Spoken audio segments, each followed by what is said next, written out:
Morning. I just want to talk to you guys about um, basically your experience, your strength, and your hope that you have for people. One of the things about public speaking that I've learned was that you want to tell people what you're going to tell them, and then tell them what you want them to do. Now, if I'm going to tell you my experience, how I got strong, and what I hope for us to do, then I've got to talk about one subject that I know better than anybody else. One subject that you know better than anybody else. I'm going to tell my story. I'm going to tell you about me. Because, see, that's going to give me confidence. That's going to give me strength because I've been with me most of my life. And what happens is that most of us don't know ourselves because we stop and we're in fear of taking a look at ourselves. You ask most people, I bet you ask them, do you go to counseling? They'll be like, well, I need counseling for. I'm not crazy. It's not a matter of being crazy. It's a matter of going to someone and helping them pull out things about yourself that you can't consciously see there. Because, take a look at PTSD. PTSD stands for post-traumatic stress disorder. If ever there was a people I saw with that, it's all human beings, number one, but any minority. But take us, for example, post-traumatic slavery disorder. We're suffering from the effects of a trauma that has happened over 400 years ago. There's no way we're not suffering from it. All right, let me show you an example. Most people have seen the color purple. If you saw the color purple, the first thing that happened when Celie had her baby was that her father took the baby from her. Now, psychologically, I want you to pay attention to something. The most powerful unification a man can have is when he watches his woman bond with her baby.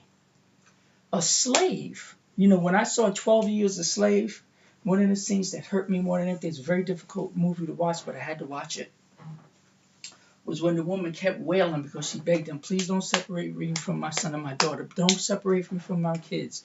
But when they came for the sale, they just pulled them apart, took her boy, had him jump around, said he's going to be a healthy buck, and got him off, took the daughter, sold her off. And the mother was just crying through the whole movie. And the woman just says, I'm tired of her crying. You got to take her and take her out. Because she said, I miss my babies. What you think I'm going to do? So when I think about that, I think of the decision that a black woman had to make when she went out. As soon as she had the baby, to put her right out to the fields, and she comes back longing for her baby. And that baby might have been sold, traded off. How are you as a people going to learn to survive? Something has to happen within inside of you. Something has to go on. And, we survived, but we can't be happy when we do this. What I've seen that happen from what I've seen, my 61 years, is that the woman had to numb out. So now I'm going to notice something. Here comes the baby. The most natural thing for any baby to do is come run to its mother. What happens when the mother's like, go on out of here. Don't be hugging up all over me. Don't be stressing me out. I ain't got no time for you to be all up off me. That aggravates me. Because what she's got is a lot of negativity. What she's got is somebody's used her as a, my wife made this clear to me as a woman. She says, your mother's 90 years old. She grew up in North Carolina. How in the world did she get any respect from people in the 20s? And look at this world now.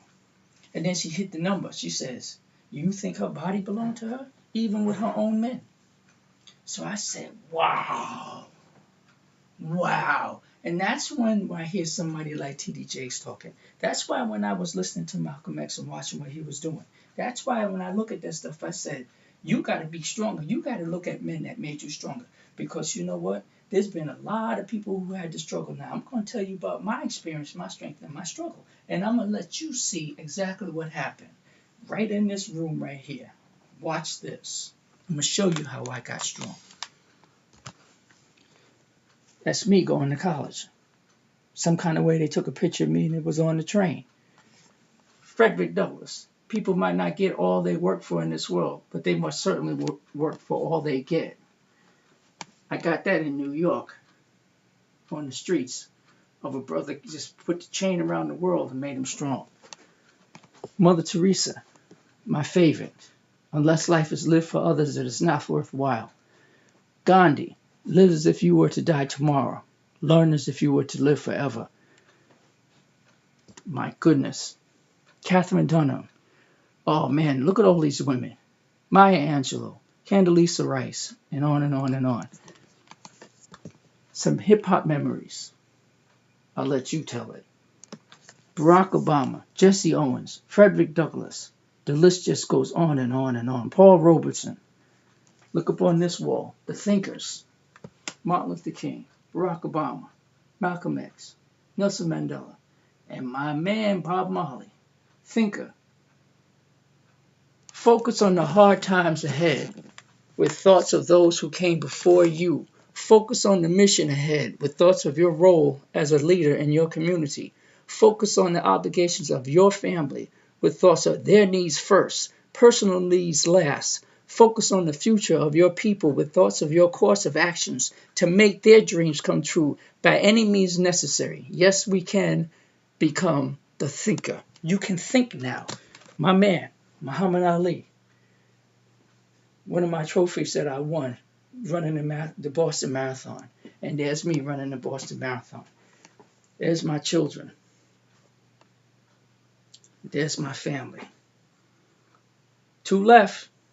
Me and Diane. We all gonna meet at the family reunion. And then you know these brothers. They're the first ones to put their fist up. They paid the price. No endorsements, but they did it for us. So what we're gonna do with all that information? You gotta ask yourself that. You gotta ask yourself what you're gonna do. Now that you know. You all. As long as you're breathing, you all to carry a message. Now you're gonna carry a message or a mess. That's up to you. One.